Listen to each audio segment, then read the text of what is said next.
Bom dia, pessoal. Ah, Queria informar vocês que a aula está sendo gravada.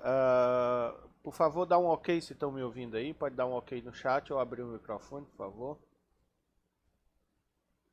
Estão me ouvindo bem?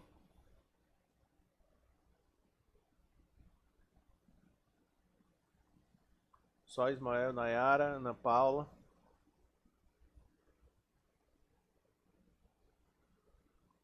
Ok, então imagino que todos estão me ouvindo. Lembrem-se de assinar a frequência que fica aí nas notas compartilhadas abaixo do bate-papo, tá? Ah, Na aula passada eu havia deixado alguns exercícios. Vocês estão vendo aí os slides? Só um segundo.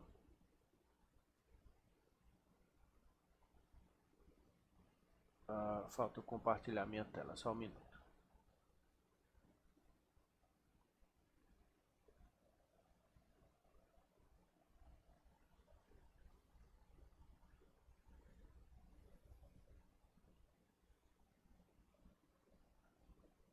Ok, imagino que todos estejam vendo agora o slide.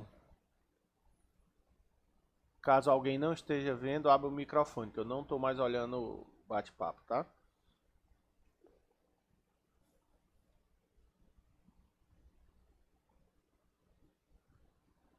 Então, na última aula, nós paramos com alguns exercícios, né? Falamos sobre algumas propriedades de espaço vetorial e finalizamos deixando alguns exercícios aí para vocês. Uh,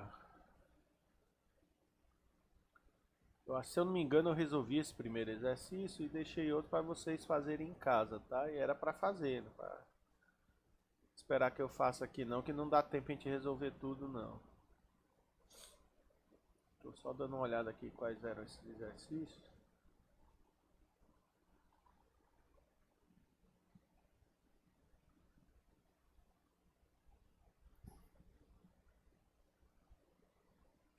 Bom, estou vendo aqui que são vários, tá, nove exercícios, né? Uh, e antes de eu continuar, eu gostaria de perguntar se alguém quer tirar alguma dúvida, quiser falar alguma coisa, fica à vontade, abre o microfone. Pode tirar dúvida à vontade, essa é uma boa hora antes que comece a aula. Começa matéria nova, né?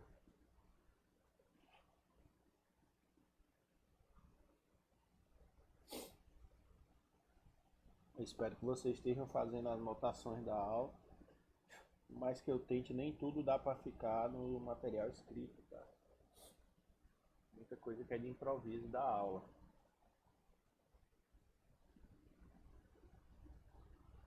Bom, eu gostaria de chamar a atenção para algumas coisas. A gente a gente começou, aliás, o estudo nesse espaço aqui no R2, que são pares ordenados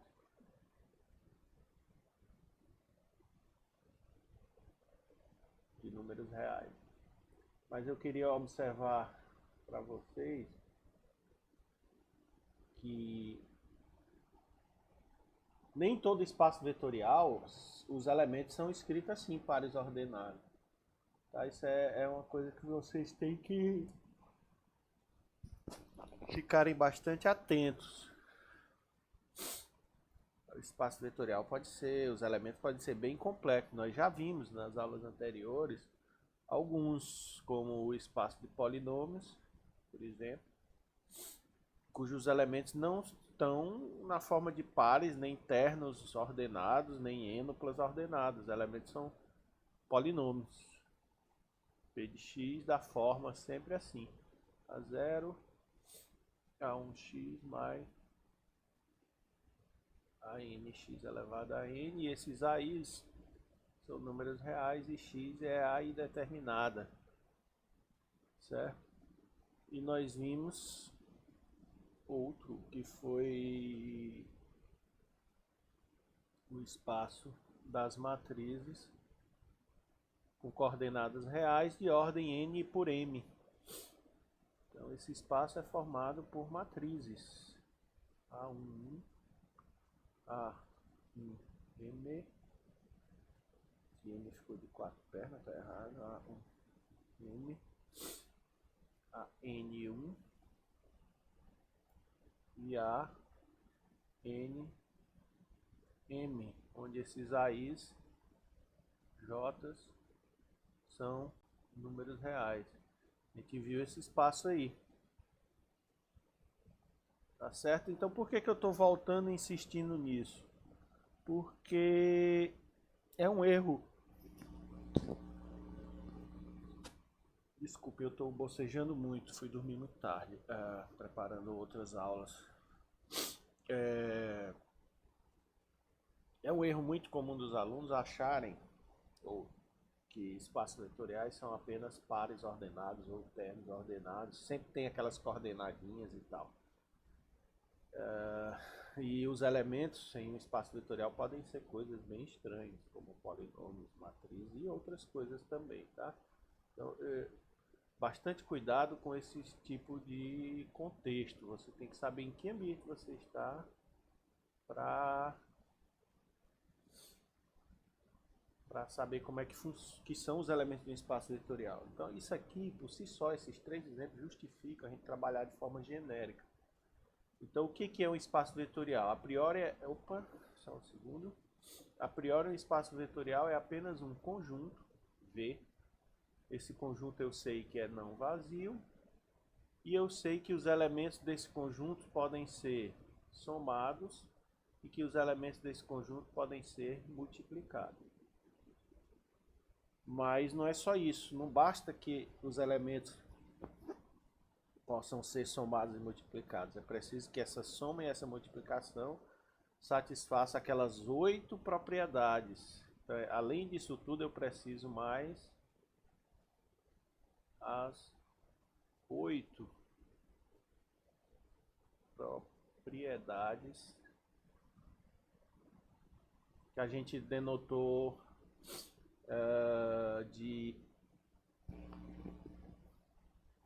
pela enumeração EV1, EV2 até EV8, né? Então é preciso ter isso em mente, tá? Espaço vetorial é preciso tudo isso aí. Ok? E eu deixei vários exercícios para que vocês fizessem em casa e eu gostaria de saber se alguém quer comentar algum, se alguém tem dúvidas em alguns, tentou fazer algum e tá pela metade, como é que tá isso aí, tá? São esses exercícios que ficaram aí, hoje ficarão outros, se der tempo, se não, para a próxima aula. Então fiquem à vontade para falar.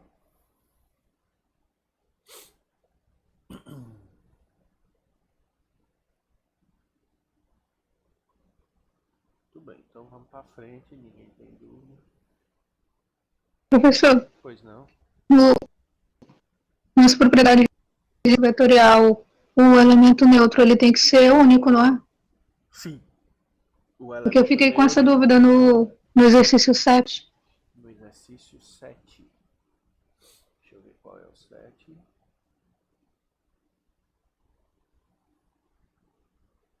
Certo. A soma é definida como o máximo entre os dois números. E a multiplicação por escalar como sendo produto dos dois números. Ok. Você ficou na dúvida quem seria o elemento neutro, né? Deixa eu só anotar aqui na nossa página preta aqui. Pegar uma página em branco. Então a soma, eu chamei de um quadradinho, foi lá? X, Y é o máximo entre x e y. E o produto por escalar é lambda vezes x, é o próprio produto normal de números reais. Certo. Ana Paula, não fez? Me perguntou. Ana Paula, você quer saber se aqui... Eu não entendi a pergunta, você pode repetir, por favor? Quer saber se... Por causa que nesse exemplo o elemento neutro vai depender do x escolhido no espaço. Ah, tá. Sobre o elemento neutro. Então, o que é elemento neutro? Eu estou atrás do seguinte, eu estou atrás de fazer uma soma com alguém, esse alguém eu vou denotar por uma bolota, de maneira que isso dê o próprio x, né? É isso que eu quero achar. Quem é essa bolota? Não vou nem denotar assim, porque as pessoas pensam que isso é um O mesmo, é um zero mesmo. Vamos botar θ. Tá? Então eu estou atrás de um número real θ, tal que x mais θ seja o próprio x. Entretanto, essa soma é o máximo entre x e θ. E eu quero que esse máximo seja o próprio x. Mas isso aqui acontece se somente se o θ for menor ou igual do que x. Aí o que a Ana Paula disse foi, professor, o zero, o vetor nulo, ele deve ser único. E no entanto, aqui qualquer número menor do que x serve.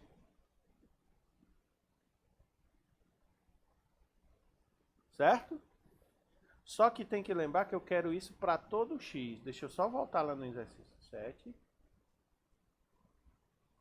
Ver o conjunto de todos os números reais. São todos os números reais. Não é os reais maiores ou iguais que zero. Não. Se fosse, estava resolvido. Só um segundo.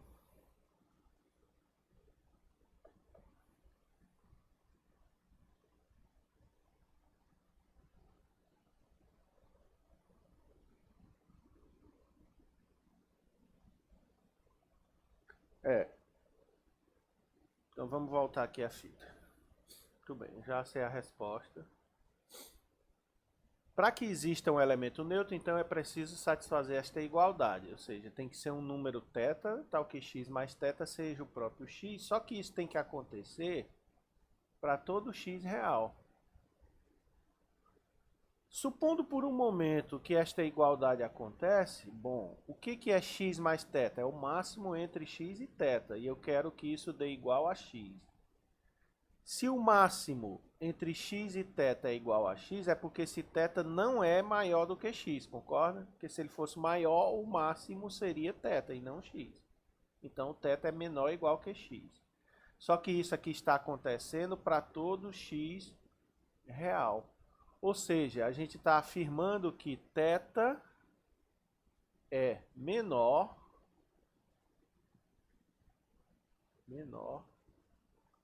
que todos os números reais. Essa eu vou marcar aqui de outra cor para salientar. Esta afirmativa aqui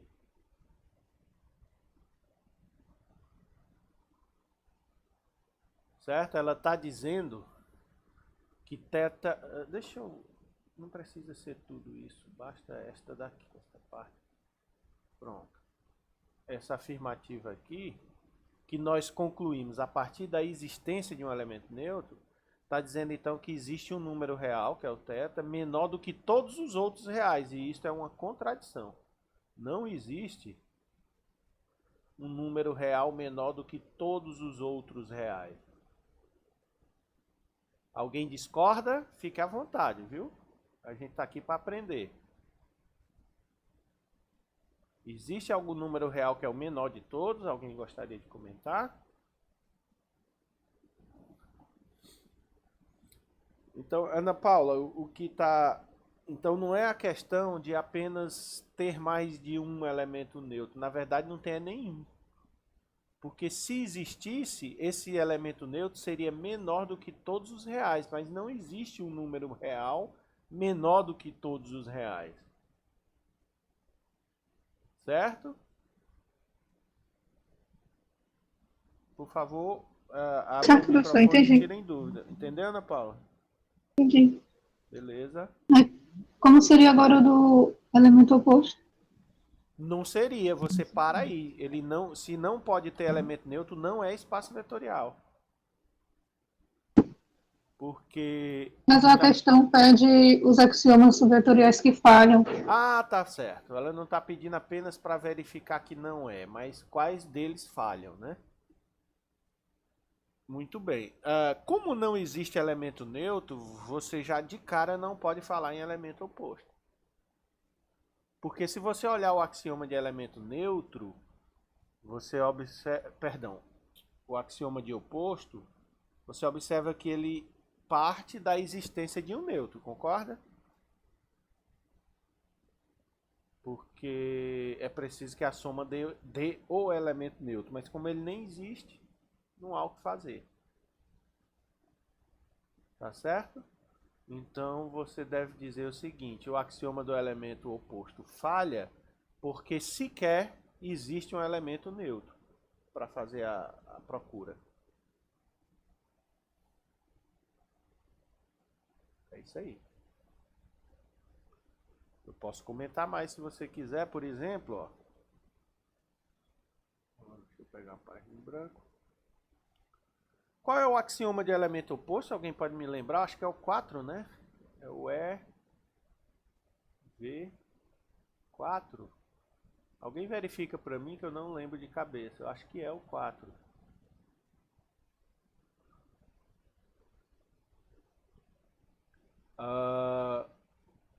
Que é que o que diz esse axioma? Diz o seguinte: para todo U pertencente ao espaço vetorial, existe um outro vetor neste espaço vetorial, tal que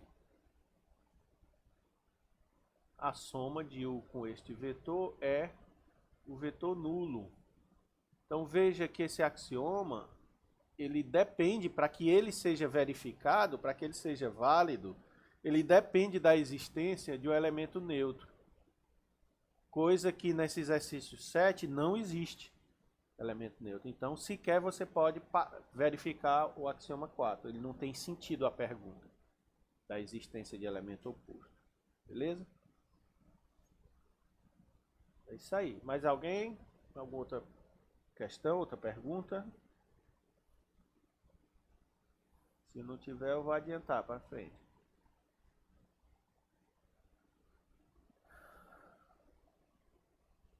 Tá bom. Então, vamos prosseguir.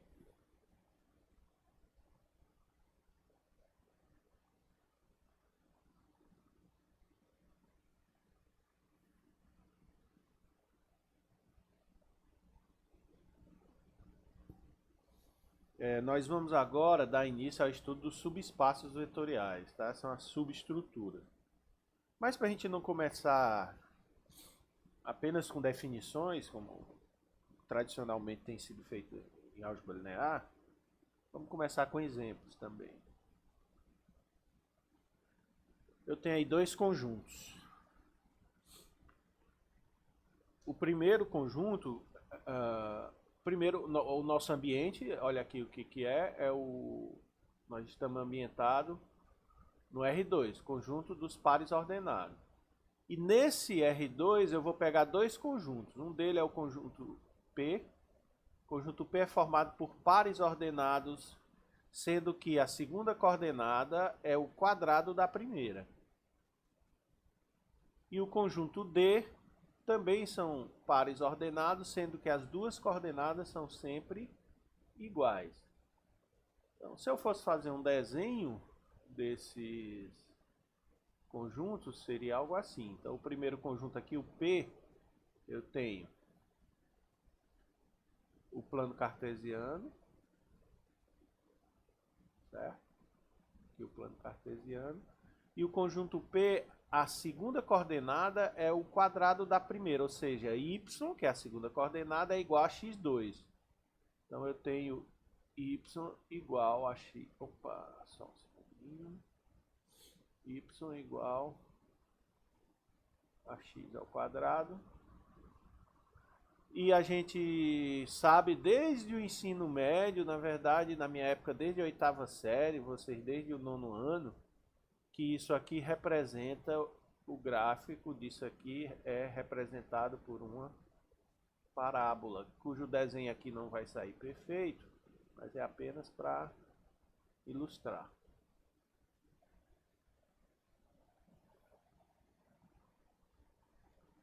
Então esse aqui, que está de vermelho, é o conjunto P. Tá? Cada ponto do conjunto P, cada ponto em cima desse conjunto, ele é representado por uma coordenada x ao quadrado. A segunda coordenada é o quadrado da primeira. O próximo conjunto é o conjunto dos pares ordenados cujas coordenadas são iguais. Então aqui dentro do plano cartesiano, ele é representado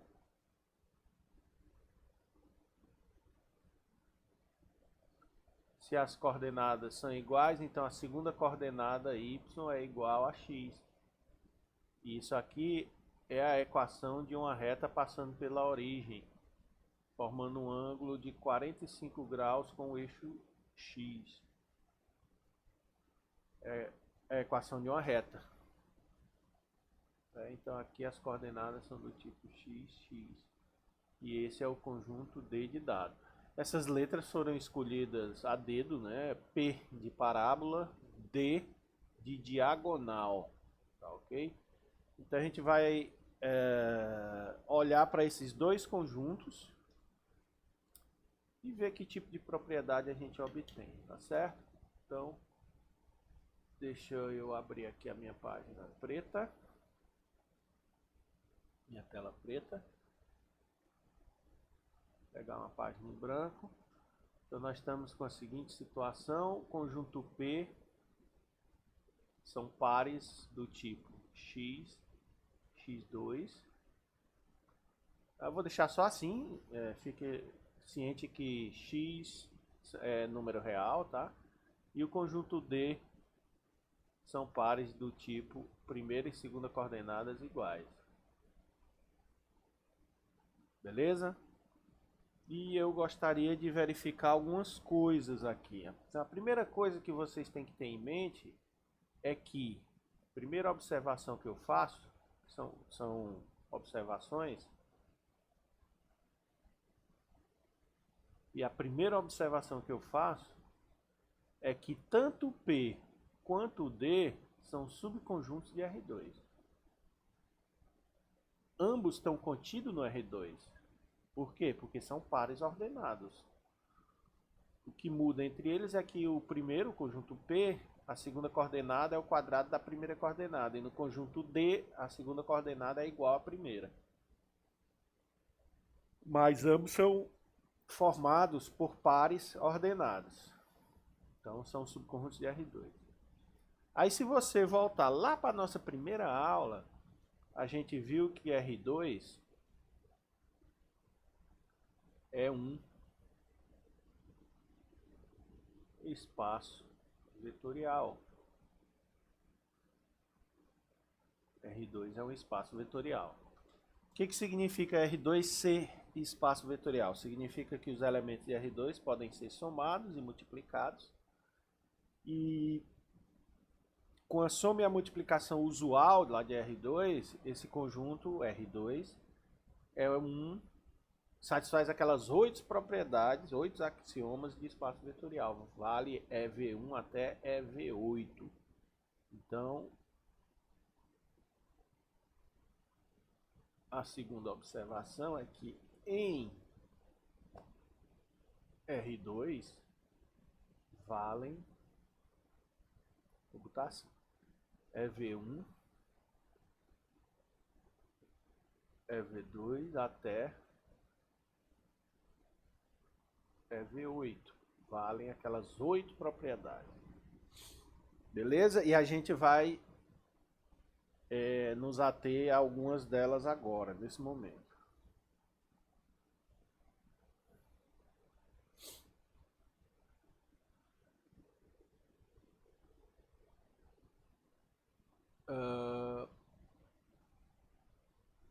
terceira observação.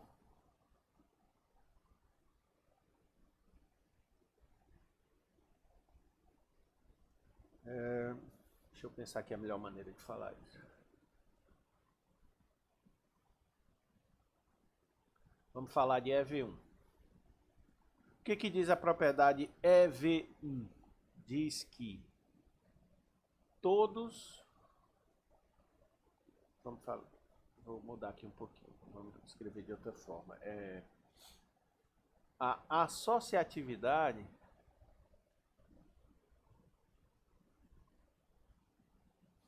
vale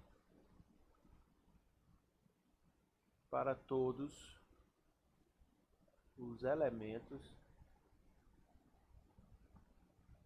de R2. Concordam com isso? Então, se eu pegar 3 elementos de R2... deixa eu só conferir uma coisa. Vocês estão com a anotação aí? Por favor, verifique. A EV1 é associatividade ou é comutatividade? Verifique aí, por favor. EV1 é associatividade ou comutatividade? Isso é importante. Senão eu... Comutatividade. Desculpa? Comutatividade. Associatividade é EV2. Então aqui é EV2. Eu vou trocar, tá? EV2. Obrigado, Ana Paula. Então, a associatividade EV2 vale para todos os elementos de R2. Se vale para todos os elementos de R2, em particular, a associatividade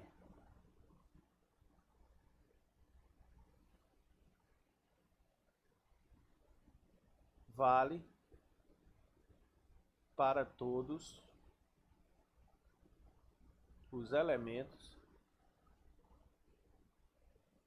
de P e D, pois P e D estão contidos em R2. Então, veja bem isso. Se a associatividade vale em todo o R2, em particular vale numa parte menor de R2, que é P e D. Tá claro isso?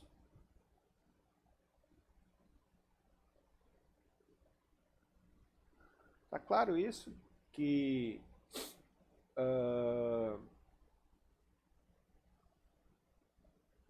a associatividade vale tanto dentro do conjunto P quanto dentro do conjunto P. Por quê? Porque vale num ambiente maior ainda, que é o R2.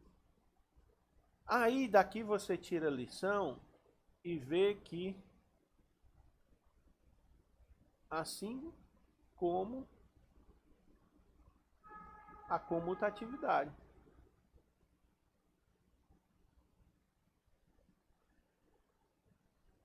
Por quê?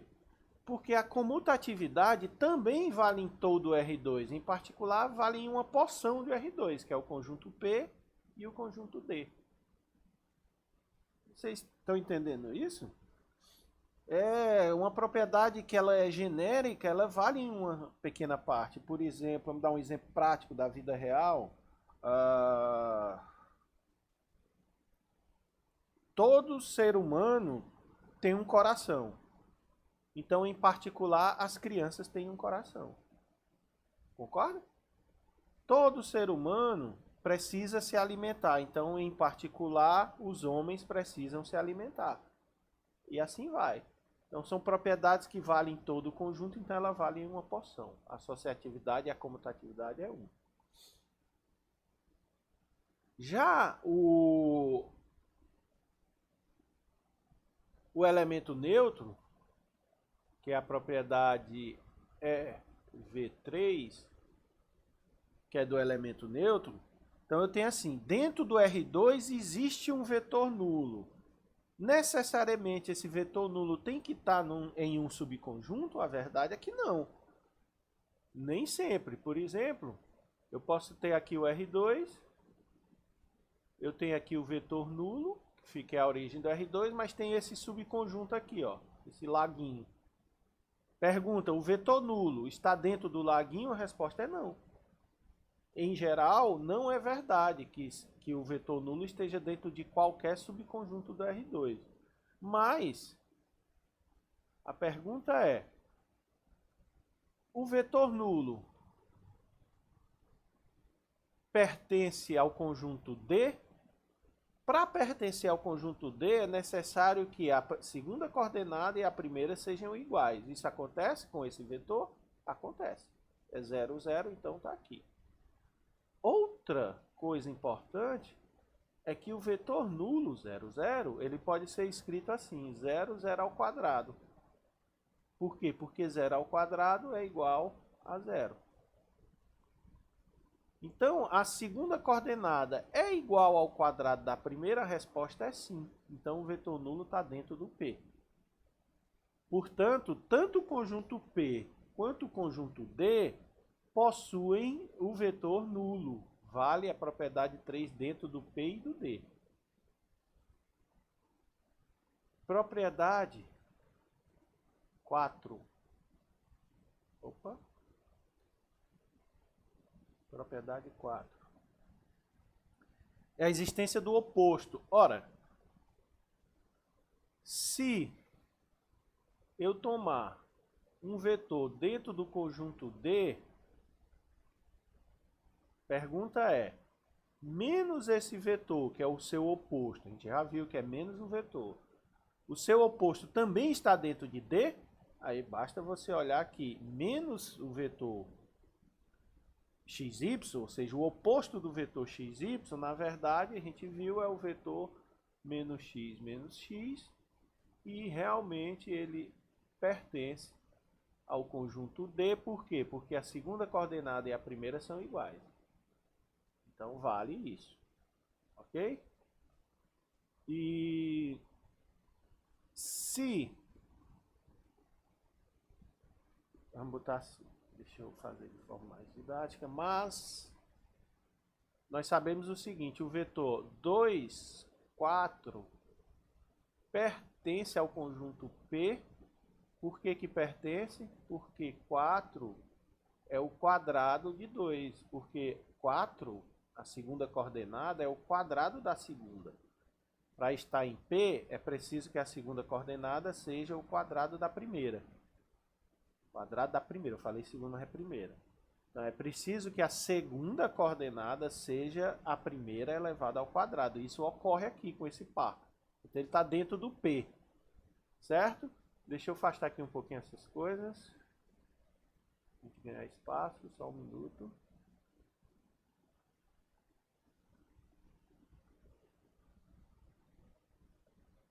Não estou conseguindo.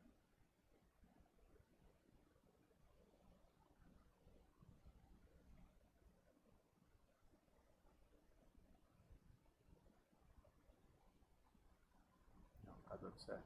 Só um minuto.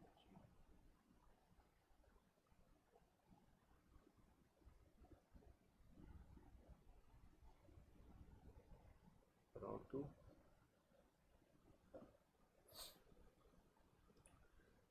Então, veja só, eu peguei esse par ordenado dentro do conjunto P, ele está dentro do conjunto P, porque a segunda coordenada é o quadrado da primeira.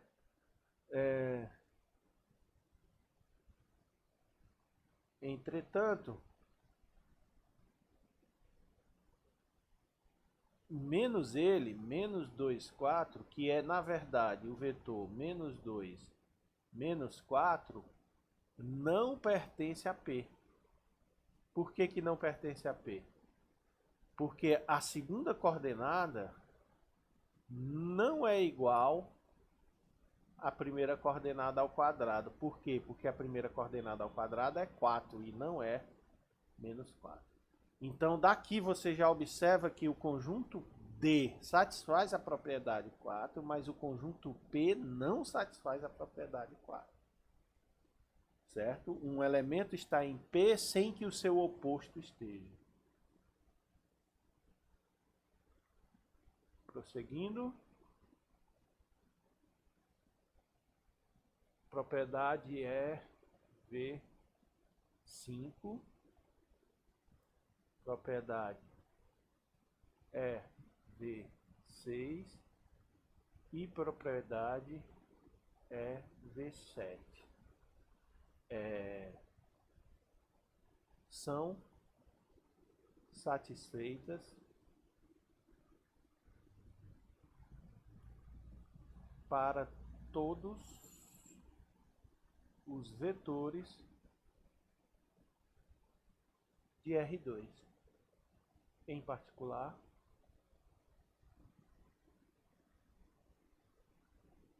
para os elementos de P e D. Então veja só, essa propriedade EV5 é aquela da associatividade do produto. A EV6 e a EV7 são as distributividades. A gente sabe que essas três propriedades elas ocorrem em todos os vetores de R2 sem exceção. Se ocorrem em todos os vetores de R2 sem exceção, em particular ocorrerá para os vetores de P e de D, porque estes vetores estão contidos em R2. Então essas propriedades, o P e o D, herdam de R2, elas são passadas por herança. Ok? E finalmente, desculpa, na verdade a oitava também. Deixa eu colocar logo aqui. Então, a oitava que diz que qualquer vetor multiplicado por 1, qualquer vetor multiplicado por 1 é o próprio vetor, ela vale para todos os vetores, em particular para P e para D. Então veja só, então voltando aqui, uma página limpa, nós temos o seguinte, conclusão. Conclusão. Nós tiramos duas conclusões. Primeira conclusão é que D satisfaz EV1 até EV8. Segunda conclusão é que P não satisfaz a propriedade do oposto, que é a EV4. Não satisfaz EV4. Essas são as duas conclusões que a gente tem. Certo? O que vocês podem então me dizer sobre esses conjuntos?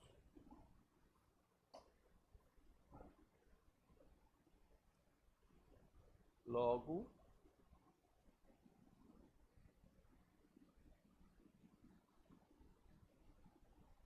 como D é fechado, eu já explico o que significa fechado. É fechado para a soma vetorial e o produto por escalar. Ou seja, fechado significa assim, se eu somar dois elementos de D, continua dentro de D. Se eu multiplicar o elemento de D por um escalar, continua dentro de D. E D satisfaz essas 8 coisas. Tradução. Tradução.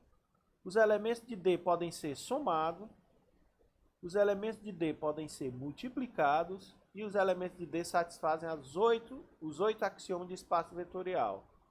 Qual é a conclusão? D é um espaço vetorial. D é um espaço vetorial. Então, nós mostramos que essa diagonal, esse conjunto D, está contido dentro do R2, que é um espaço vetorial, e D também é um espaço vetorial. Nós temos um espaço vetorial contido em outro. Já o P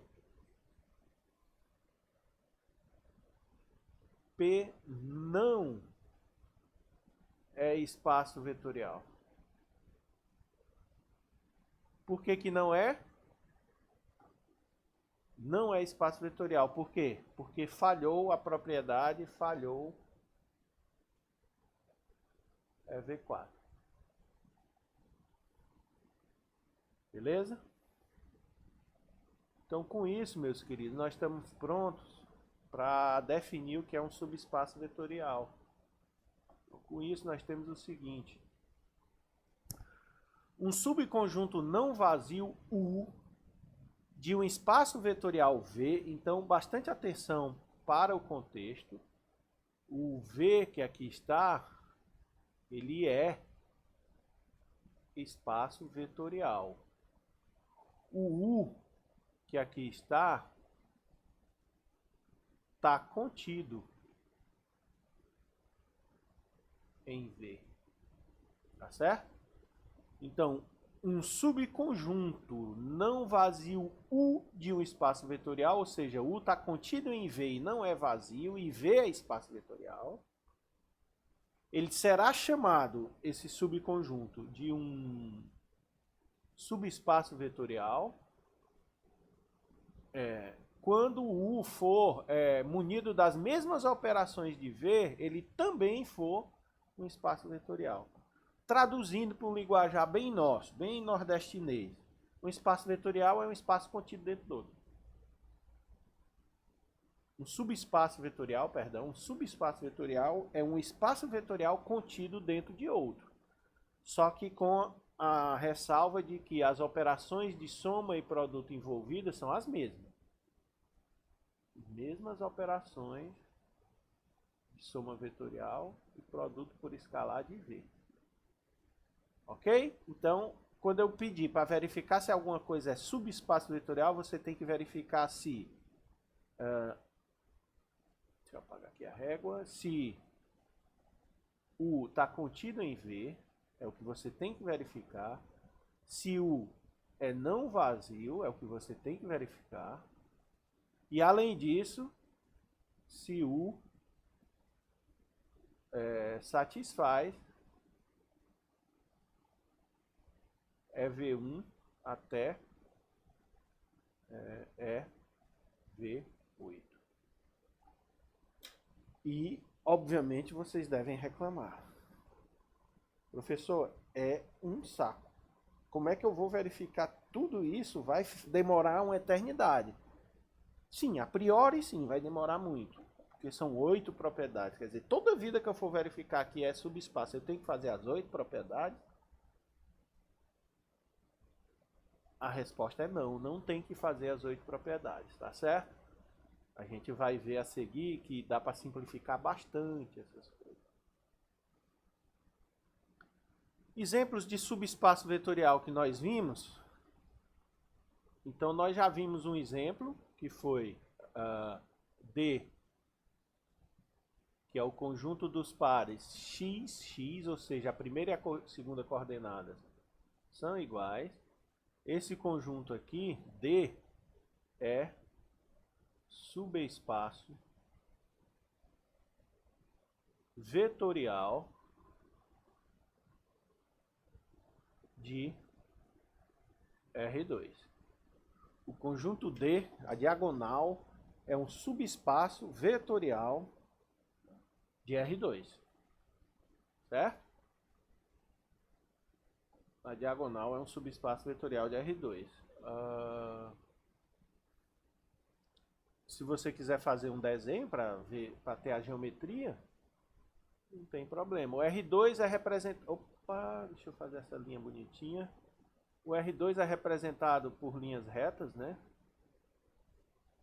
É o plano cartesiano, que é conhecido desde há muito tempo. Esse aqui representa o R2.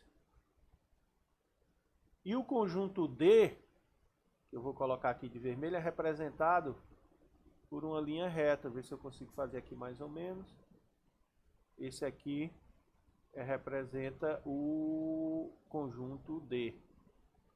Então, esse vermelho dentro do plano cartesiano é um subespaço vetorial. Enquanto que aquela parábola que estava aqui não é um subespaço vetorial. Tá certo? Nós veremos depois, ainda hoje eu acho, que toda reta passando pela origem é um subespaço vetorial. A gente vai ver, acho que ainda hoje, tá bom? Bom, é isso aí. Eu gostaria que vocês interrompessem, fizessem perguntas antes da gente prosseguir. Dúvidas do que ficou, alguma coisa que não está bem entendida, é uma boa hora para fazer perguntas.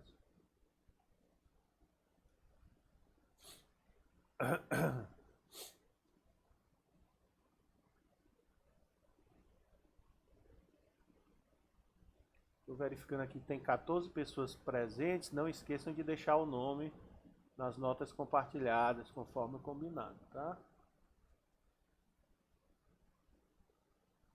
E fique à vontade para fazer pergunta.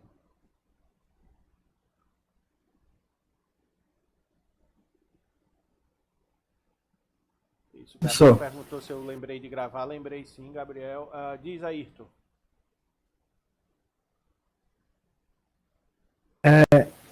No caso do conjunto P, eu já poderia parar lá deixa eu olhar bem aqui. Na V4? Na soma dele e no produto. Poderia. Na verdade, na soma. Poderia na eu não tenho que dizer que ela é também. munida da operação de soma e produto. Poderia. Se Eu tava vendo aqui, tem alguns exemplos aqui que a soma dele já não bate. já não bate, é verdade. Ele não é fechado com a soma e nem com o produto. Você poderia sim, porque Isso. se eu tivesse assim, se o problema fosse verifique se é um subespaço vetorial, aí você poderia parar na primeira vez que falhou. Agora, se eu dissesse assim, das 8 propriedades, de todas as propriedades, quais as que falham? Aí você tem que fazer uma análise completa. Tá entendendo? Mas sim, poderia sim. Ok? Algumas coisas são intuitivas, sabe? Sobre espaço. Principalmente no R2 e no R3, dá para vocês só terem intuição das coisas. Deixa eu voltar aqui na página preta. Nossa tela preta. Eu vou fazer o seguinte, olha só. Eu vou desenhar aqui um plano cartesiano. Qualquer. Perdão, qualquer não. O plano cartesiano. E vou fazer aqui um desenho qualquer.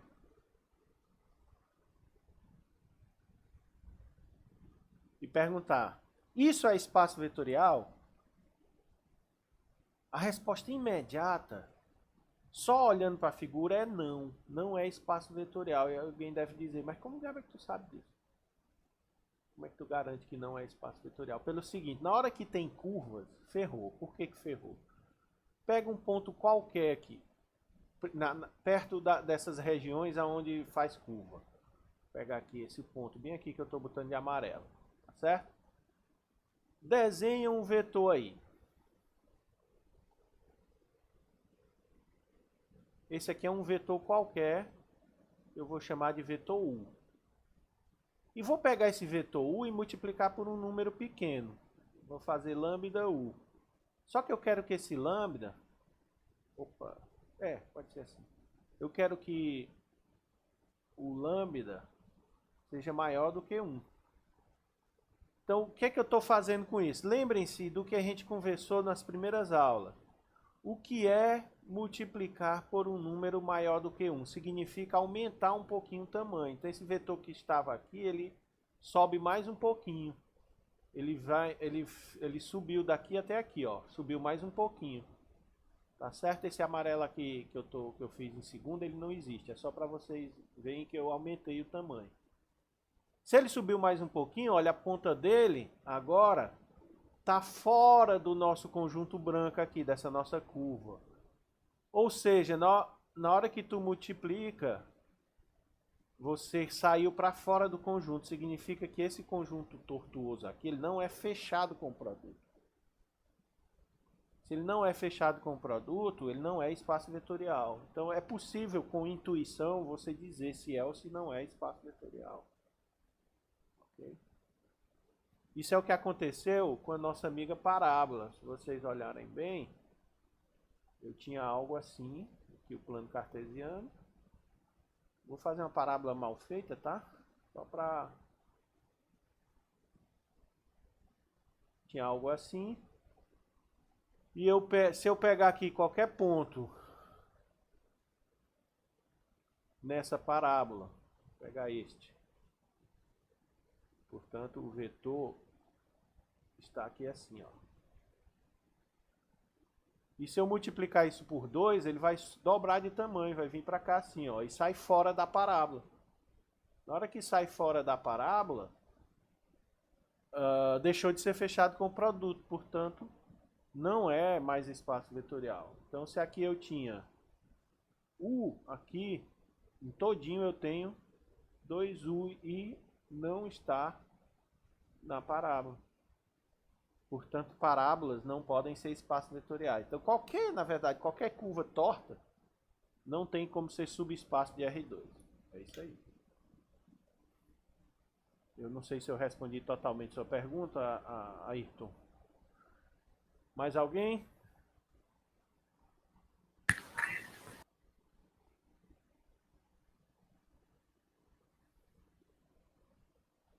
Muito bem, pois agora a gente vai fazer aqueles 5 minutinhos de intervalo e a gente volta já. Eu vou dar uma pausa na gravação e retorno a gravação quando a gente retornar desses 5 minutinhos de intervalo. Só dá para tomar um café, tá? Beber uma água.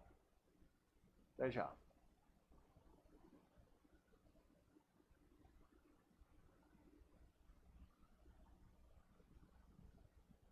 Oi, pessoal, retornando aqui, a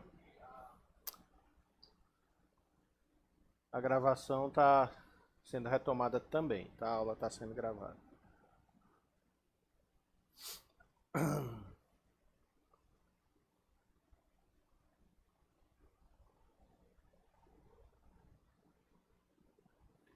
Bom, então a gente finalizou aqui com... Deixa eu só conferir aqui uma coisa, por favor.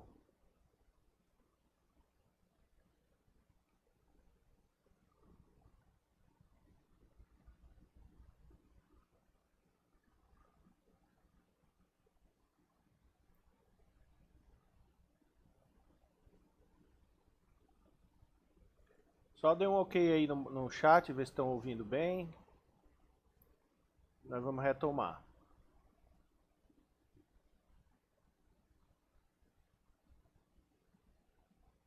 Ok. Muito bem.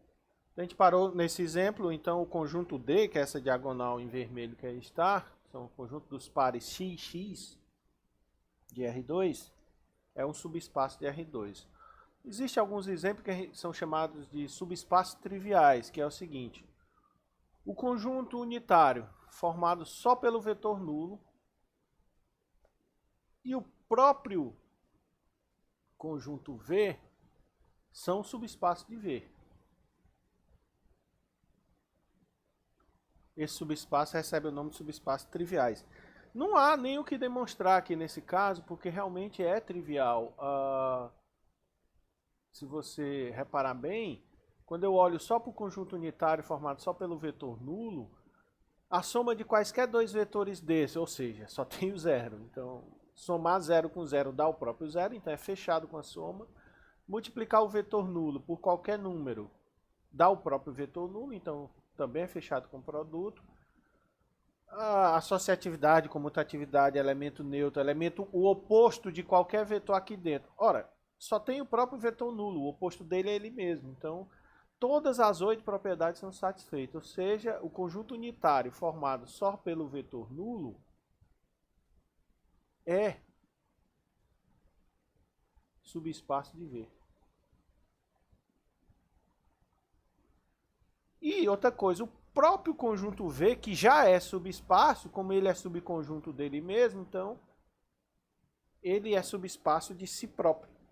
Então esses dois subespaços são os que a gente chama de subespaços triviais de V. Qualquer espaço vetorial possui logo de cara dois subespaços. Quais são? O subespaço unitário, formado só pelo vetor nulo, e o próprio conjunto V. São exemplos de subespaço, ok?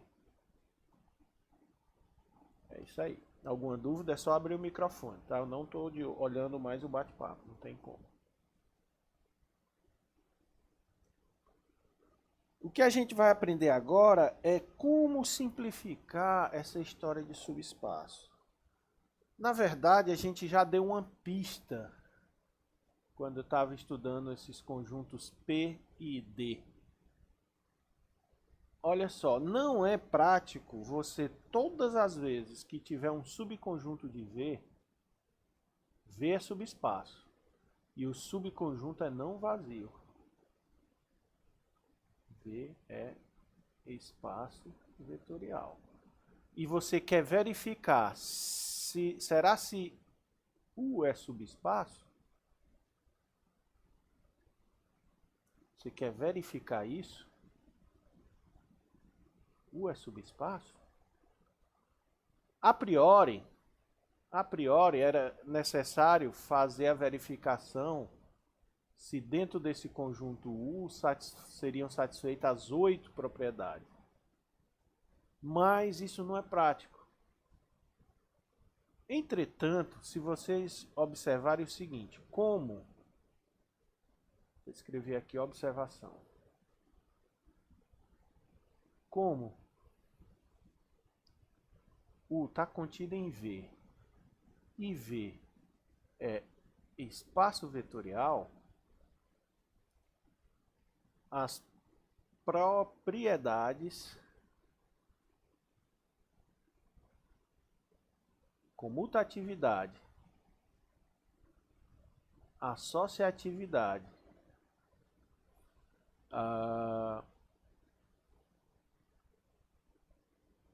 propriedade EV5, que é associatividade do produto, a propriedade EV6, EV7, que são as duas distributividades, e a propriedade de espaço vetorial, axioma, né, número 8, são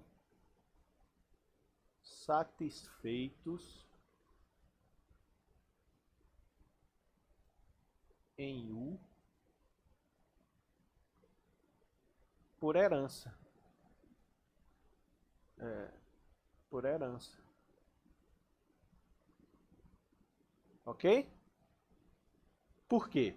Porque todas essas propriedades são daqueles tipos que dizem assim, todos os vetores de V satisfazem comutatividade, associatividade da soma, associatividade do produto, distributividade e multiplicação pelo número 1, vale para todos os vetores de V. Como U está contido em V, então essas mesmas propriedades valem para os vetores de U. E fica somente a dificuldade da gente mostrar as propriedades EV 3 e 4, que é a existência do elemento neutro e a existência do elemento oposto. Tá certo? Então, pelo simples fato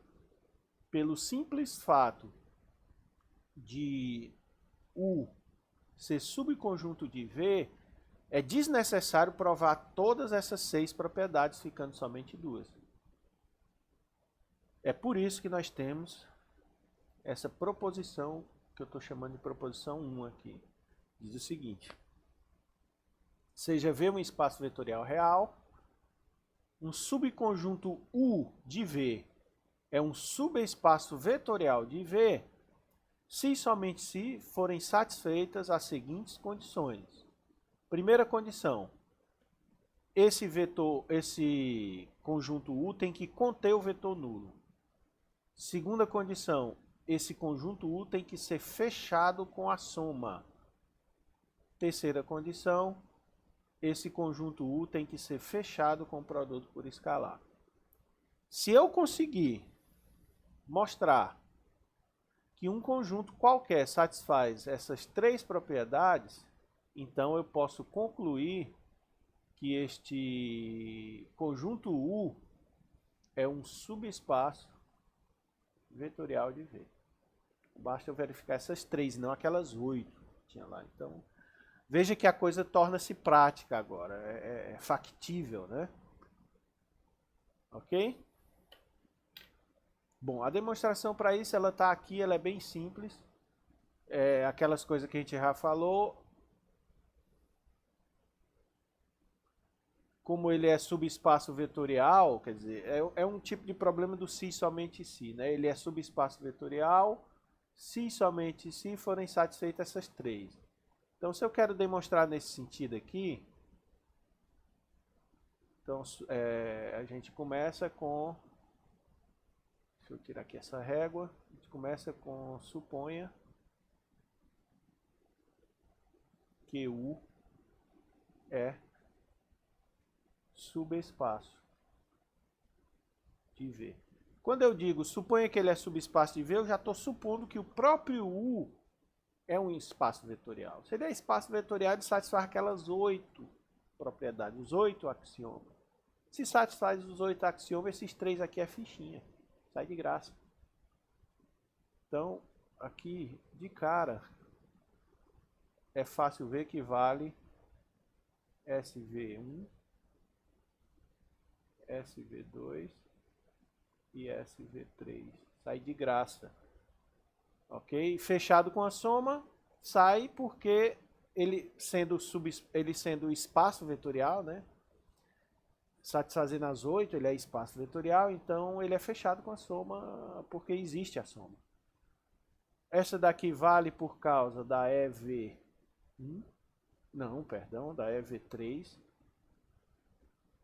E essa última, ele é fechado com o produto, vale pelo simples fato de existir produto. Então, se for subespaço, claramente vale essas 3. E a graça é, se vale as 3, é subespaço? A recíproca é verdadeira? Então, veja só, a gente quer fazer esse sentido aqui. O que diz esse sentido? Suponha válidas as propriedades SV1, SV2 e SV3. Suponha que a gente tem essas 3 propriedades para o conjunto U, e U é um subconjunto de V. Certo? Quero mostrar que ele é subespaço. Ora, eu tenho que mostrar aquelas 8 propriedades. Entretanto, a gente acabou de observar que só por estar contido, ele já satisfaz 6 delas. Só por estar contido, por pura herança, ele satisfaz 6 das 8. Só fica faltando a propriedade 3 e 4. Aí a gente volta para cá e vê o seguinte. O que diz a propriedade 3? A existência do elemento neutro, mas a SV1 aqui, que é válida, lembre-se que eu estou supondo que vale, SV1 implica na existência de elemento neutro, na EV3, e fica faltando só a EV4, que é a existência de oposto. E essa vai sair de graça por causa da propriedade 3 aqui, ó. Se U está em Uzão, tu pega alfa igual a -1. Então, -1 vezes U está em Uzão. Mas -1 vezes U, -1 vezes U é o oposto de U. A gente já viu isso. Então, a SV3, que é válida, implica na EV4. Então, vale a EV4, vale a EV3, e a gente já tinha que valia, apenas pelo fato de estar contido, a 1, 2, 5, 6, 7, 8. Moral da história.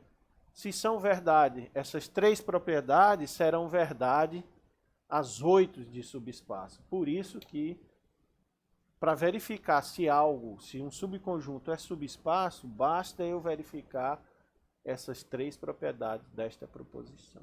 A demonstração, escrita direitinho, ela está aqui e ela ficará para vocês lá no SIGA. Só um detalhe.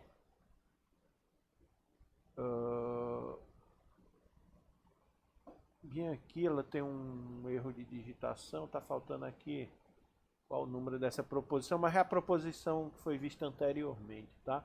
É aquela das propriedades que diz que -1 vezes U é o oposto de U, tá bom?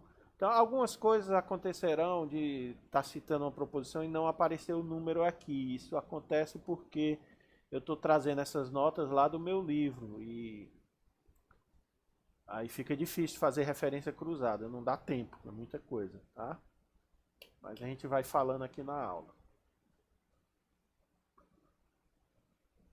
Beleza? Alguma pergunta, por favor, abre o microfone e pergunte. Diz, Emerson.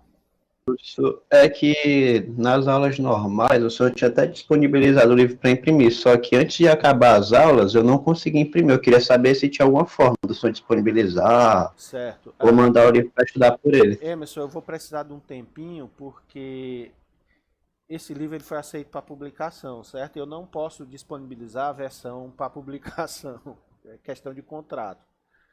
Mas eu posso disponibilizar minhas notas, que tem o mesmo conteúdo do livro, só que está escrito, é um escrito um pouco anterior, entendeu?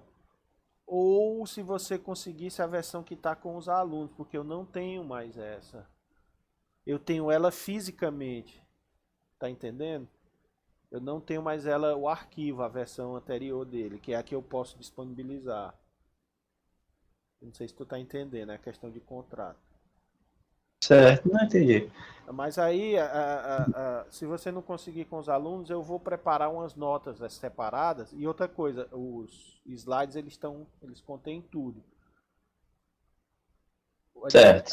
A diferença é que os slides eles vão sendo feitos à proporção que as aulas são, né? Não dá para adiantar, por exemplo. Porque eu não tenho pronto, eu estou fazendo. Tá entendendo?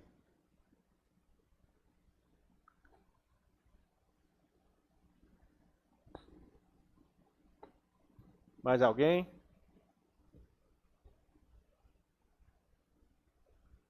Eu vou ver se eu preparo umas notas de aula para deixar disponível, já completo, para que vocês tenham acesso ao material todo. Mais alguém?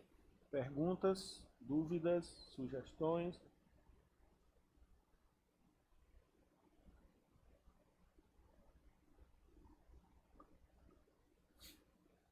Não, né? Só um segundo, deixa eu ver o que vem aqui para frente. Para ver até onde a gente vai. Tá. Bom, essa proposição 2, ela diz o seguinte. A gente sabe aqui dessa que a gente viu agora há pouco, deixa eu voltar. Deixa eu limpar aqui a tela, tá muito suja. Que quando eu quero verificar que se algo é subespaço vetorial, basta eu verificar essas três coisas, essas três propriedades. Existência do elemento neutro, né? Mostrar que o vetor nulo está em U, mostrar que U é fechado com a soma e mostrar que U é fechado com o produto por escalar. Então, se eu verificar essas três propriedades, então U será subespaço de V. E a proposição 2 aqui, de hoje, ela diz que ainda dá para simplificar mais. Não precisa verificar 3, basta 2. Essas duas que aqui estão. A do zero mantém-se, é preciso mostrar que o vetor nulo continua em U. E aquela SV2 e SV3 podem ser concatenadas em uma única propriedade, que aqui eu estou chamando de SV2 linha, que diz que dado dois vetores em U e um número real, aqui está errado, não é K, é real, tá? Dado um número real, então U mais lambda V pertence a U. Certo? Então é possível simplificar ainda mais. Beleza? A demonstração disso aqui é muito simples, porque nesse sentido aqui, se valem SV1, 2 e SV3, ou seja, se valem essas três propriedades aqui, veja só.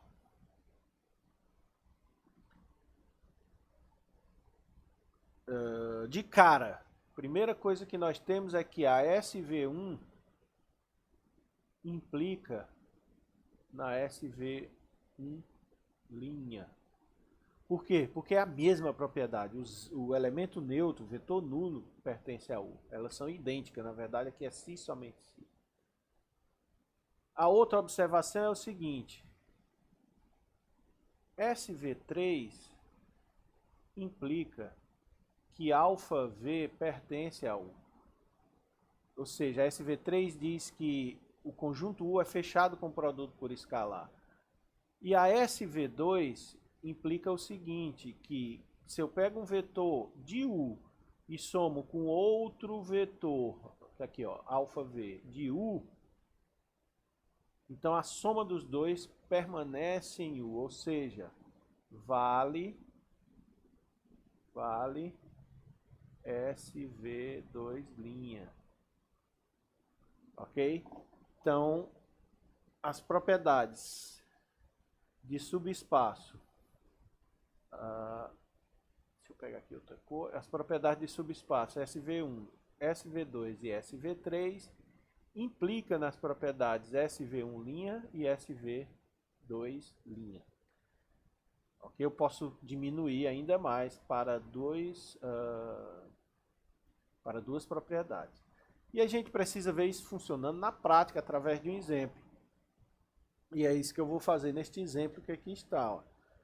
É dado um conjunto do R3 agora, não do R2. São ternos ordenados. Esse conjunto é formado pelos ternos ordenados que satisfazem uma equação, ou seja, a primeira coordenada menos a segunda menos a terceira é igual a zero. E eu quero mostrar que esse conjunto, U, que aqui está, é um subespaço vetorial de R3. Esse é meu objetivo. Okay? Se alguém tiver alguma pergunta, gente, por favor, faça agora para a gente poder continuar com mais tranquilidade. Fique à vontade. Pode interromper. Então eu vou lá para a minha página limpa, né? E eu tenho assim.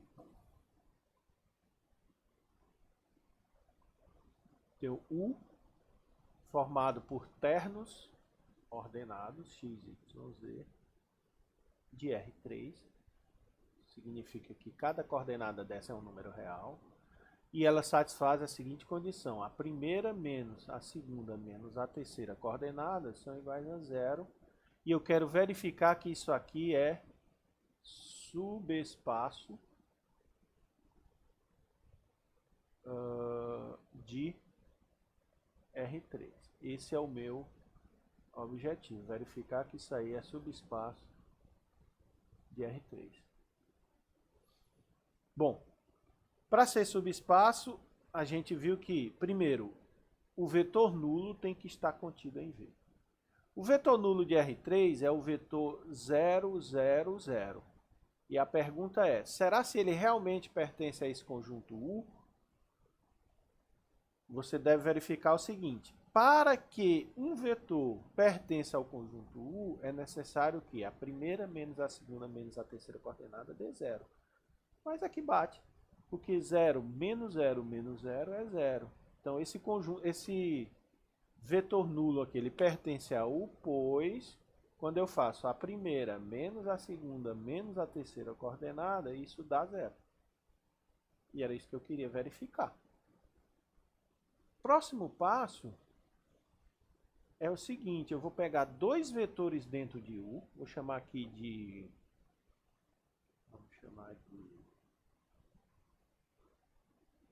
Pega x, y, z e pega outro que eu vou pegar com coordenadas ABC, ambos pertencentes a U, e vou pegar um número real, lambda.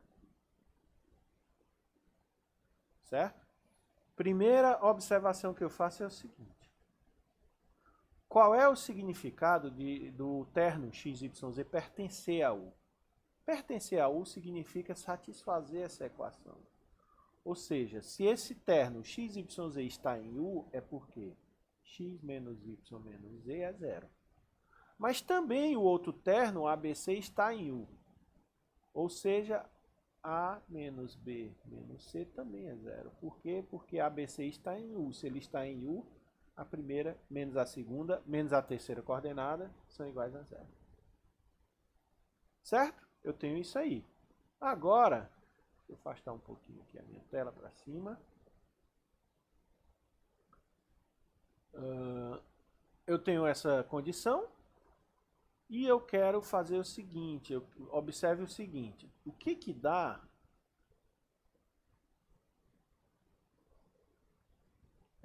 XYZ mais lambda vezes ABC. Se você olhar bem direitinho para isso aqui, vai ficar x mais lambda A,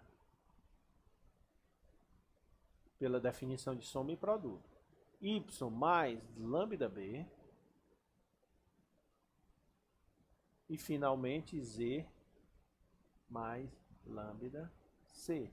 E eu preciso verificar se este vetor mais lambda, este outro vetor, eu quero saber se eles pertencem a U. Para que esse vetor que aqui está pertença a U, não sei se eu consigo afastar aqui. Eu não estou mais conseguindo afastar, não me lembro mais como é. Será que sim? Só um segundo. Aguentei um pouquinho aí.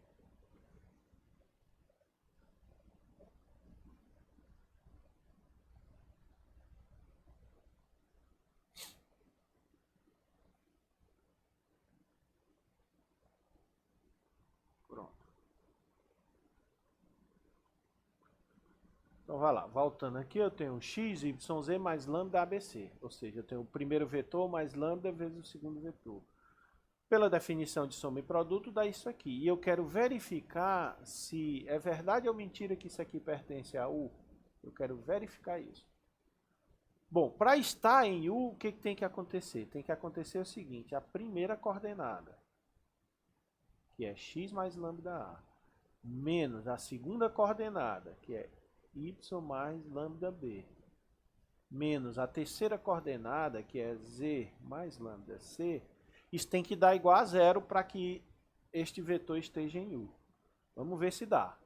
Usando agora aqui eu estou com a soma de números reais, eu posso distribuir, comutar, fazer do jeito que eu quiser, eu obtenho o seguinte.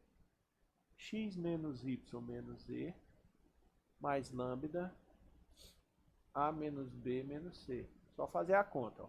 X menos y menos z, tá aqui, mais, aí bota lambda em evidência aqui, vai ficar A menos B menos C. Aqui está. Como x menos y menos z é zero, isso aqui é zero, mais lambda vezes A menos B menos C também é zero.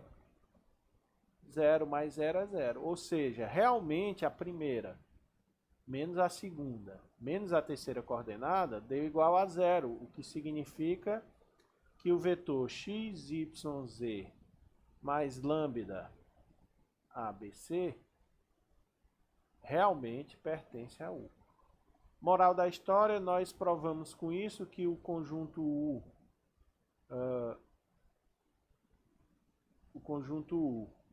contém o vetor nulo, e o conjunto U contém qualquer soma do tipo um vetor mais lambda, outro vetor. Aqui eu tenho um vetor mais lambda vezes outro vetor, pertence a U. Se a gente voltar na nossa proposição,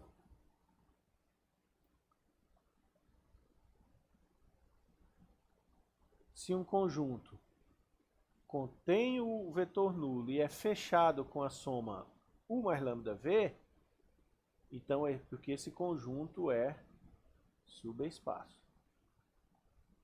Então, em particular, esse conjunto aqui do exercício, formado pelos termos ordenados, tal que x menos y menos z é zero, ele é de fato um subespaço vetorial de R3. E era isso que a gente queria demonstrar.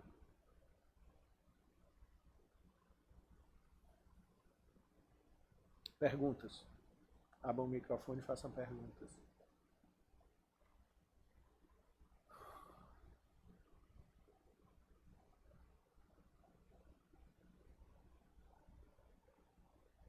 Muito bem.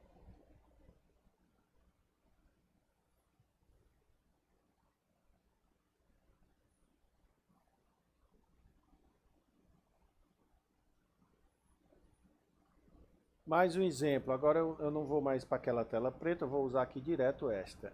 Toda reta passando pela origem de Rn é um espaço vetorial de Rn. Toda reta passando pela origem de Rn é um subespaço vetorial de Rn. Aqui vocês têm que lembrar do que é equação da reta para poder dar certo. Lá do curso de... Só um segundo.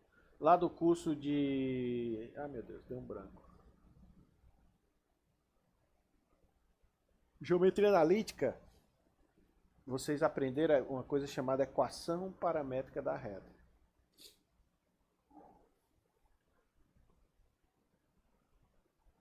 E tinha assim, ó.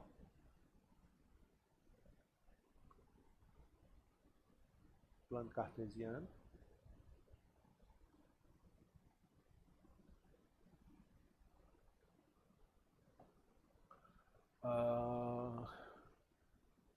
Um ponto P. Um vetor em cima desse ponto. E eu queria saber qual é a equação da reta que passa por este ponto e que vai na direção desse vetor aí. Qual é a equação dessa reta? Aí lá vocês aprenderam que a equação da reta que passa por P na direção do vetor V é a equação do tipo P mais TV, onde T é o número real. Essa é a chamada equação paramétrica da reta. Certo? Equação paramétrica da reta.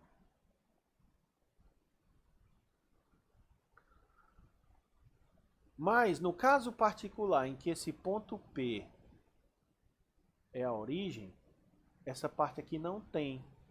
Então a equação da reta passando pela origem na direção de um vetor V qualquer é apenas TV com T real. Então, o caso particular em que a reta passa pela origem, a equação paramétrica dela é bem mais simples. É TV com V real. Beleza? Então, olha só. De fato, aqui é a demonstração já. De fato, deixa eu só ajustar aqui. Pronto. De fato, seja R uma reta e V um vetor diretor de R. Certo? Então, traduzindo, é o que eu havia desenhado ali. Eu tenho a reta... Oh, meu Deus, deixa eu dar uma limpada, está muito feio. Eu não consigo trabalhar dessa forma. Então, eu tenho aqui o plano, o RN, o que representa o RN. Eu estou fazendo um desenho no R2 só para representar. E a reta passando pela origem, certo? Que é a reta R, deixa eu tirar a régua, reta R. Eu tenho aqui um vetor em cima dessa reta, que eu vou chamar de V. Então tá aqui. De fato, seja R a reta, né, a reta que passa pela origem de Rn. E V um vetor diretor. Um vetor diretor é qualquer vetor não nulo em cima dessa reta. Muito bem.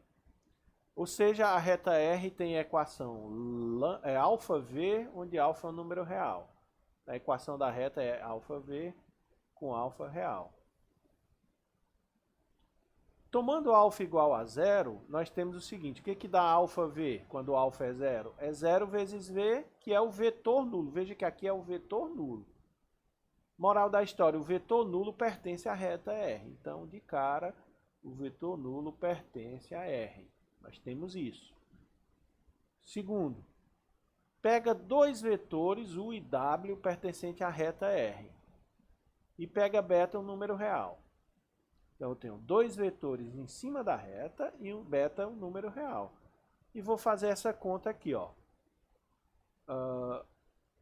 Como U pertence à reta R e a reta R, os elementos dela são múltiplos de V, então esse U é alguém vezes V. Esse alguém eu estou chamando de α1, é um número real. Da mesma forma, como W pertence à reta R, então esse W tem essa aparência, alguém vezes V. Esse alguém eu estou chamando de α2. Então, U será igual a α1 vezes V e W é α2 vezes V. Quando eu fizer a conta U mais beta W, eu obtenho, na prática, substituindo U por alfa 1V, W por alfa 2V e colocando em evidência o V, eu obtenho que U mais beta W é igual a alfa 1 mais beta alfa 2 vezes V. Ou seja, isso aqui é um número real vezes V. E qualquer número real vezes V está sobre a reta R. Então eu acabei de mostrar o seguinte, que nós acabamos com isso mostrando o seguinte, que o vetor nulo pertence à reta R e que se U e W pertencem à reta R, então U mais alfa W, aqui é um W, tá? U mais alfa W também pertence à reta R. Ou seja, a reta R tem o elemento neutro e é fechado com esta operação. E pela pela proposição 2 que a gente viu, R é subespaço. Porque para ser subespaço, basta conter o vetor nulo e ser fechado com esta operação. Então, R é subespaço do Rn. E era isso que a gente queria demonstrar. Ok? Bom, eu vou parar por aqui, porque senão não dá o tempo de maturação de vocês. Se eu continuar, vai ficar muito acúmulo, né? E vocês têm que amadurecer. Essa parte inicial não pode ficar na dúvida. Por isso que eu estou insistindo. Pode ver que eu estou toda hora insistindo. Tem pergunta? Façam pergunta. É a hora das perguntas. Vocês precisam fazer essa pergunta agora. Porque depois não dá tempo a acompanhar. Tá? Então fiquem à vontade, façam perguntas. Se for necessário, a gente faz uma aula só sobre perguntas, não tem problema. A gente pode até fazer horário extra só sobre perguntas, se for necessário. Não tem problema. Então fiquem à vontade. O microfone está aberto para vocês. Falem. Como diria minha cunhada, pode falar, não tenha vergonha, esculambe.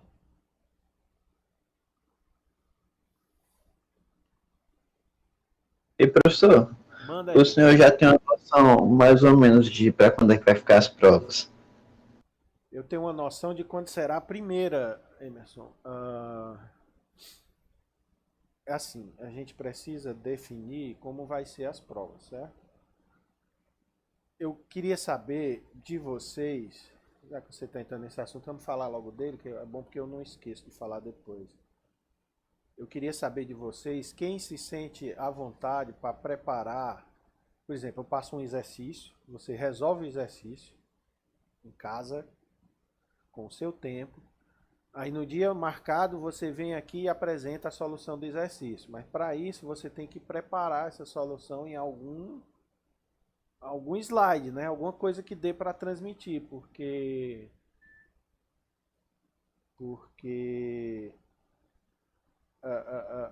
não tem, a não ser que você tenha mesa digitalizadora aí para fazer para mim. Tá entendendo? Para mim não, para todos nós. Pode ser também assim, de repente você quer fazer, olha, minha irmã filma eu resolvendo aqui num quadrinho que eu tenho em casa. Pode ser também. Tá entendendo? Fiquem à vontade, a prova pode ser isto. Eu vou fazer uma prova no modo tradicional? Vou, pelo menos uma. Mas eu gostaria de dar uma quebrada nessa forma tradicional e a gente fazer uns experimentos de prova. Aí, no caso, se fosse desse jeito, o senhor ia passar, por exemplo, uma lista de questões, né? E cada pessoa iria escolher uma questão para apresentar a resolução depois de feito. A questão eu faço uma escolha de algumas questões e a gente redistribui aqui, por exemplo, você pega a questão 10, sei lá. Mostre que alguma coisa é um espaço vetorial. Aí você vai resolver, em casa, vai resolver. E no dia marcado você vai apresentar a sua solução para a turma. Só que como nós não estamos com aula presencial, apresentar a solução, você tem que ter algum domínio de uma forma de fazer isso. Eu estou sugerindo dois tipos. Você pode preparar uma solução em slide e apresentar para a gente aqui. Ou você pode pedir que alguém filme você resolvendo. Filme na hora, né? Aí tem que ser na hora, explicando. Pra gente, se você tiver um quadrinho, uma lousinha em casa, pode ser também. Tá entendendo? Entendi. Aí vocês ficam à vontade, porque vai das condições de cada um. Cada um tem seu jeito aí. Isso é um jeito, uma alternativa que eu queria fazer. Se não tiver jeito, a gente faz tudo tradicional e paciência. A prova tradicional o CIGA permite fazer sem problema. Marca o horário, vocês entram lá no sistema, resolve. Mas eu tava querendo evitar essa forma aí, diminuir, né? Então pensem aí um pouquinho, vamos lá. 1 minuto para todo mundo pensar e me dar sugestões. Estou aberto a sugestões.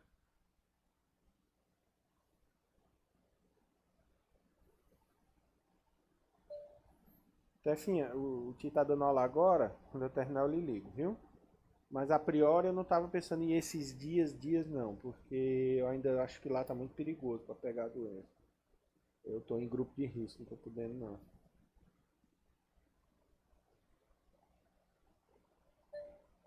Tefinha, o Ti tá dando aula agora, assim que eu terminar eu lhe ligo, viu? Mas a priori eu não estava pensando em agora não, que eu estou com medo de pegar essa doença, eu estou no grupo de risco.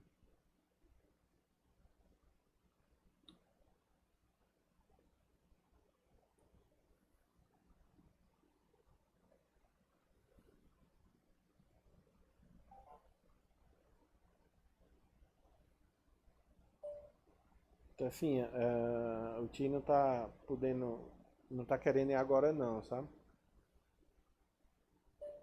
Tefinha, o Ti tá dando aula agora, assim que eu desocupar eu lhe ligo, viu? Mas a priori eu não tô pensando em ir agora não, porque eu tô com medo de pegar essa doença, eu sou do grupo de risco.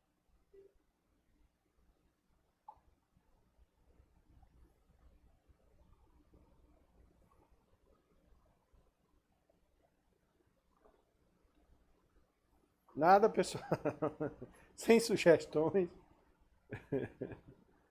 Estamos discutindo aqui ainda, professor. Calma aí. Ah, vocês estão discutindo fora, sem eu ouvir, né? Tem uns colegas meus aqui que tem um grupo, sabe? A gente tá vendo aqui direitinho. Vocês podem discutir aqui, rapaz, em microfone aberto.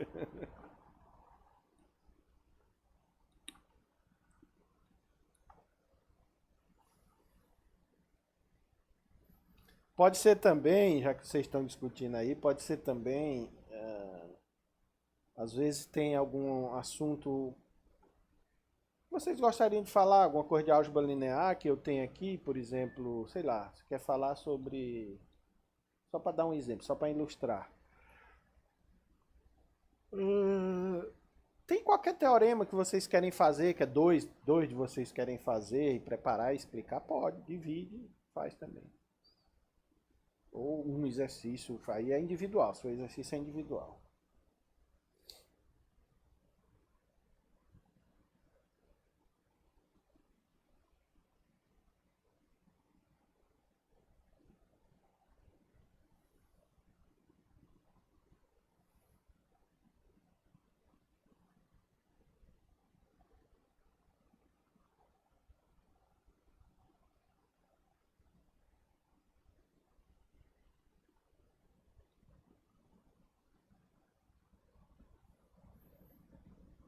Alguma sugestão? Podemos encerrar a aula?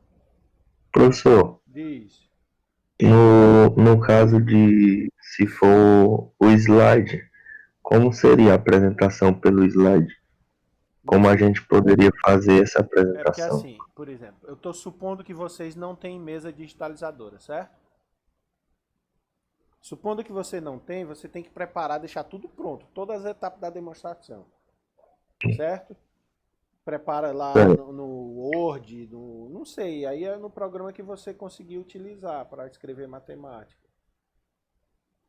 Você, ou assim, na pior das hipóteses, você pode escrever no papel e tirando foto e depois botar essas fotos no slide.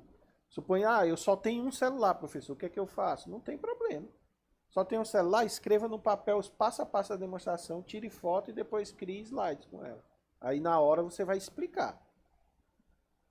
Esse é o pior caso possível, mas é possível fazer. Só não é possível fazer se você sequer tiver um celular. Aí realmente fica Aí, difícil. no caso, mandaria o slide pro senhor, o Não, senhor não, colocaria. apresenta aqui na hora. Apresenta sim. aqui. Esse programa que eu estou usando é RNP, por exemplo. Deixa eu abrir aqui. Voltei. Pronto. Quem está falando comigo era o... Fala Tom aí. Vitor. João Vitor. Olha aí, João Vitor. Cadê tu aqui? João Vitor. Tá aqui tu, João Vitor. Eu tô clicando em cima do teu nome e tô te tornando, a partir desse momento, um apresentador. Você tá usando computador ou celular? Computador. Pronto. Bem aí no teu computador, apareceu embaixo, aonde tinha microfone, uma coisinha e uma câmera. Aí apareceu uma quarta tela, não foi? Foi, compartilhar sua tela. Pronto. Se tu apertar bem aí, compartilhar a sua tela e depois compartilhar a tela inteira, tu vai mostrar teu computador pra gente. Entendi. Entendeu? Aí a gente aqui Entendi. vai ver todo o seu computador. Aí você, dentro do seu computador, faz a apresentação, usando ele inteiro. Tá Entendi. certo? Entendeu, né? Pronto. Devolve. Aí, Diz. Eu vou tomar. Devolver aí se for... né? Eu vou remover. Ai meu Deus, como é que eu tomo de volta a apresentação? Eu esqueci. Eu não sei também disso. Não, peraí, é fácil. Eu vou descobrir aqui já já. Tem como eu tomar. Tornar moderador. Remover o usuário. Não, mas remover o usuário vai te tirar daqui, eu acho. Eu vou apertar aqui, João Vitor. Se tu for tirado, tu volta, tá? Pra Ok. sala. Só pra ver se é isso aqui, que eu não tô lembrado. Bom, voltou pra mim. João Vitor, você foi expulso? Foi. Expulsei o João Vitor. Alguém que ia falando pode falar enquanto ele retorna? E professor, e no caso, se for com o celular, ia acontecer a mesma coisa, só que apresentador da tela do celular era? Você tá com o celular nesse momento, Samuel? Tô, Eu posso fazer um teste? pode. Cadê tu aqui? Tô te procurando. Só um segundo. Samuel tá aqui. Samuel. Tornar apresentador, Samuel. Deve ter mudado aí no teu celular alguma coisa. Mudou, apareceu mais um, peraí. Deixa eu... Pronto. Aí tu pode apertar nele e faz um teste aí. Fica à vontade. O João Vitor voltou? João? Oi, professor, voltei. Voltou, né? Tu tinha sido expulso mesmo, não era, João?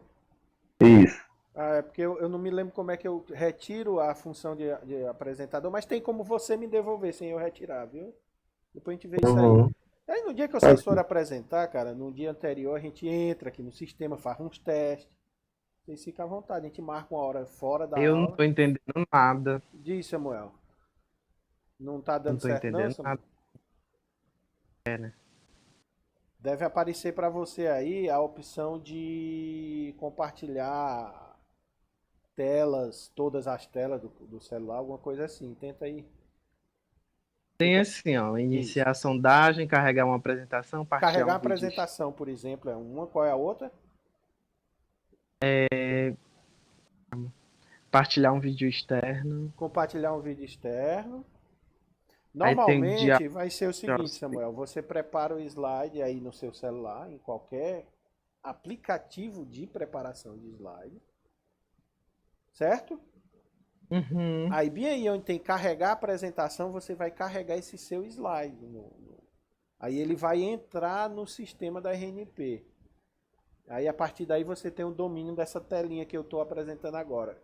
Como eu te disse, você pode usar outro sistema? Pode. Você pode usar o Google Meet, você pode usar o que quiser, não tem problema. Mas a gente também pode fazer assim, um dia antes eu entro com você, só nós dois aqui na RNP e você faz uns testes. Tá entendendo?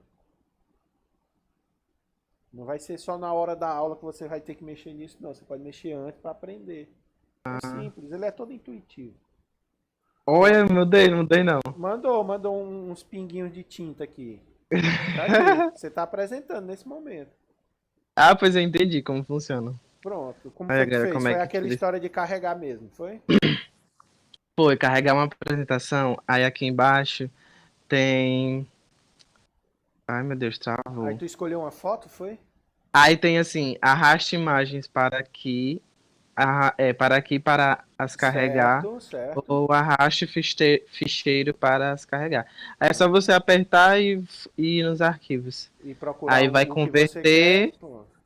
aí quando você tiver aqui é só apertar carregar que aparece. Isso. Na hora que ele carrega, ele vai converter para um formato dele, porque normalmente ele transforma num formato bem leve, que é para não ficar pesando na internet.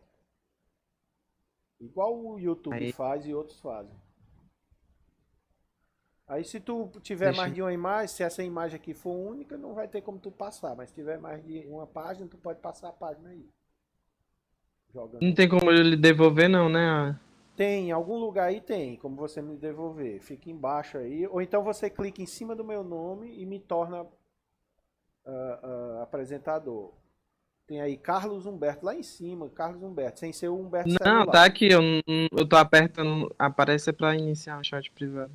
Ah, é, não aparece para me devolver, não, é? Não. Foi a mesma coisa que apareceu no meu, pessoal. Eu Deixa eu, clicava no seu nome, só aparecia para como eu não olhei iniciar Eu teria que... bate-papo privado. Como eu não. Deixa eu ver aqui como é.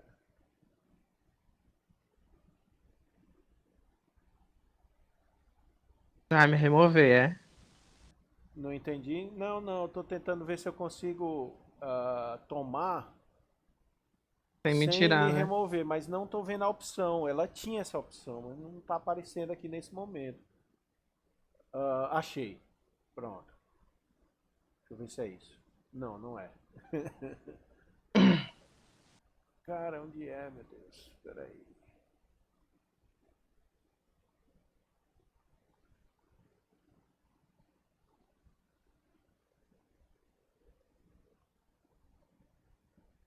Pronto, achei. Acho que eu tô lhe retirando aí. Tá saindo? Não. Acho que você perdeu Samuel, tá me ouvindo?